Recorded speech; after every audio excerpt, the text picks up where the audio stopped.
하나님 말씀 데살로니가전서 5장 1절로 11절 교독하시고 마지막 11절 함께 읽도록 하겠습니다. 형제들아, 때와 시기에 관하여는 너희에게 쓸 것이 없음은 주의 날이 밤에 도둑같이 이를 줄을 너희 자신이 자세히 알기 때문이라. 그들이 평안하다 안전하다 할 때에 임신한 여자에게 해산의 고통이 이름과 같이 멸망이 갑자기 그들에게 이르리니 결코 피하지 못하리라. 형제들아, 너희는 어둠에 있지 아니하매 그 날이 도둑같이 너희에게 임하지 못하리니 너희는 다 빛의 아들이요 낮의 아들이라. 우리가 밤이나 어둠에 속하지 아니하였나니 그러므로 우리는 다른 이들과 같이 자지 말고 오직 깨어 정신을 차릴지라. 자는 자들은 밤에 자고 취하는 자들은 밤에 취하되 우리는 낮에 속하였으니 정신을 차리고 믿음과 사랑의 호심경을 붙이고 구원의 소망의 투구를 쓰자. 하나님이 우리를 세우심은 노하심에 이르게 하심이 아니요 오직 우리 주 예수 그리스도로 말미암아 구원을 받게 하심이라. 예수께서 우리를 위하여 죽으사 우리로 하여금 깨어있든지 자든지 자기와 함께 살게 하려 하셨느니라. 그러므로 피차 권면하고 서로 덕을 세우기를 너희가 하는 것 같이 하라. 아멘. 계속 경계한다라는 제목으로 경각심의 말씀 계속해서 듣도록 하겠습니다. 사이렌이 울리면 우리가 늘 한번 조심을 하는 것처럼 우리의 삶을 돌아보는 것이 참 필요합니다. 미리미리 조심하면 큰 어려움을 당하지 않게 되는 것이죠. 옛날에는 이쑤시개를 쓰는 사람들을 이해할 수가 없었어요. 왜냐하면 제2의 음식물이 안 끼기 때문에. 근데 언제부턴가 집사람이 쩝쩝거리지 마라 이렇게 얘기를 하더라고요. 저도 모르는 사이에 이 사이에 음식물이 끼니까 혀로 이제 빼려고 하다 보니까 그런 소리가 났던 것 같고, 이제 치아 사이가 부러지다 보니까 밥을 먹을 때마다 이제 음식물이 끼는 것 같아요. 그래서 어쩔 수 없이 이쑤시개를 찾게 되고, 이쑤시개를 찾을 만큼 이제 음식물이 끼다 보니까 이가 들뜨는 가장 큰 원인이 치아 사이에 음식물이 끼는 거다. 그로 인해서 이제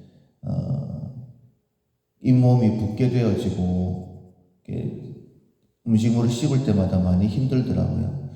그래서 이제 어쩌다가 이제 워터팩이라는 것을 쓰게 됐고, 물로 이제 치아 사이를 청소를 해주다 보니까는 생각보다 음식물이 분명히 칫솔질을 했는데도 불구하고 음식물이 많이 빠지더라고요.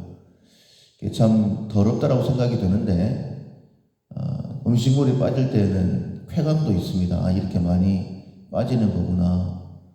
그런데 이제 계속해서 그렇게 쓰다 보니까는 치아 사이에 음식물이 끼지가 않고 잇몸이 튼튼해지니까는 이제 음식물 씹는 것도 그리고 치아도 훨씬 더 건강해진 것 같고, 얼마 전부터는 이제 좀 이가 시려서 병원에 가야 되나 이런 생각을 했는데 이제 워터팩을 하고 있으니까 그래 이왕 시린 것 좀 그 부분을 좀 더 중점적으로 해보자 하고 이빨이 시려도 좀 더 했어요. 그랬더니 점점 시린 것이 또 사라지더라고요.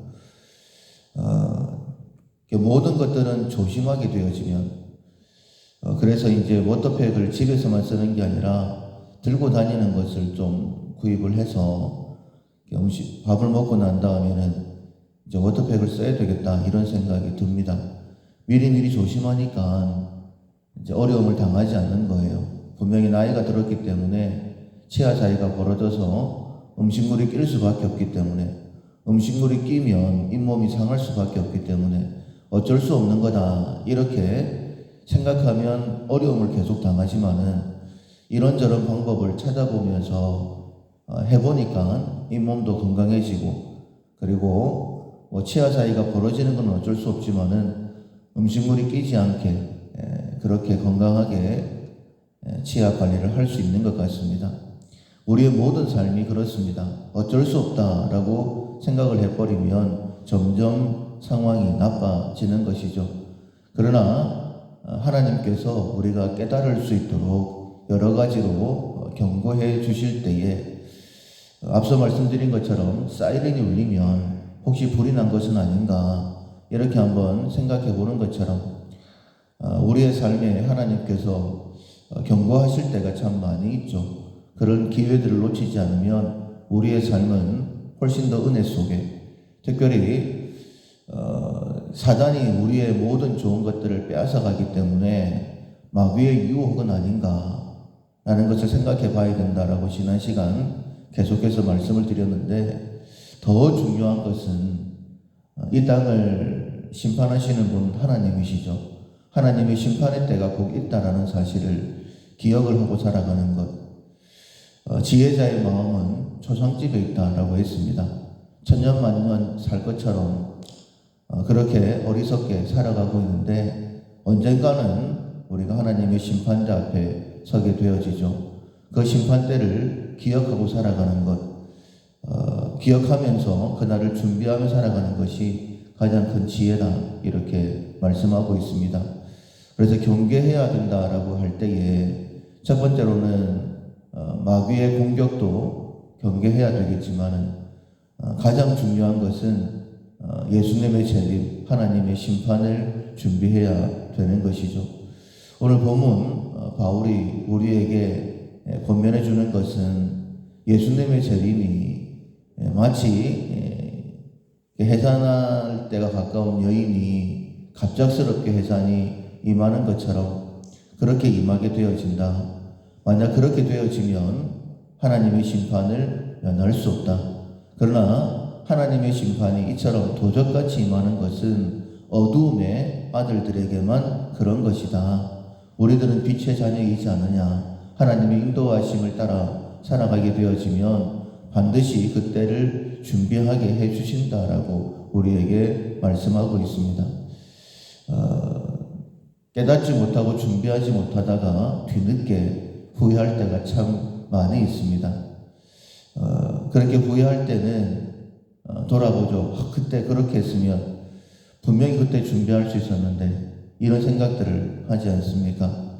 우리의 남은 날이 그리 길지 않습니다. 성령께서 우리와 함께 하시면서 바른 길을 가게 하시는 것은 그날 그때를 준비하게 하시기 위함이죠. 먹을 것, 마실 것, 입을 것 때문에 염려하면서 참으로 많은 시간들을 허비했습니다. 그런 염려 때문에 나의 삶이 참 많이 무너졌었죠. 워터팩 하나로 치아 건강을 그렇게 잘 준비할 수 있다고 한다면 성령의 인도하심, 성령의 도우심으로 우리의 모든 삶은 확실하게 해결될 수 있는 것이죠. 언제나 잘 준비하고 경계하는 삶을 통하여서 바울처럼 그날이 가까울 때에 나를 위하여 의의 면류관이 예비되었다. 나 참 잘 살았구나.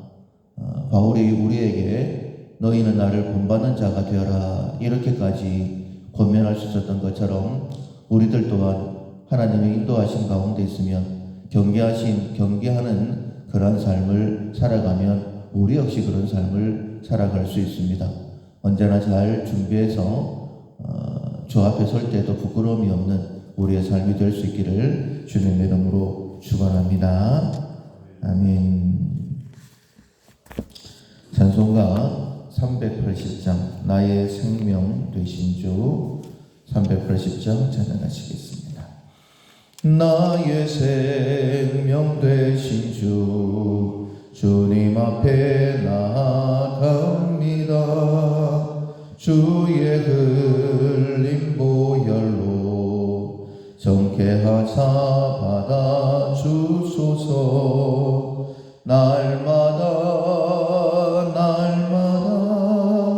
주를 주의 사랑 줄로서 나를 굳게 잡아매소서. 괴로운 세상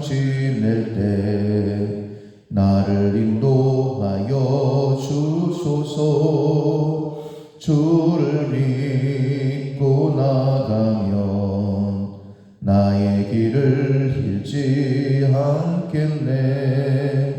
날마다 주를 찬송하겠네. 주의 사랑 줄로서 나를 굳게 잡아매소서. 세상 살아갈 때에 주를 더욱 사랑합니다. 밝고 빛난 천국에 나의 영혼 들어가겠네. 날마다 주를 찬송하겠네. 주의 사랑 줄로서 나를 굳게 잡아매소서.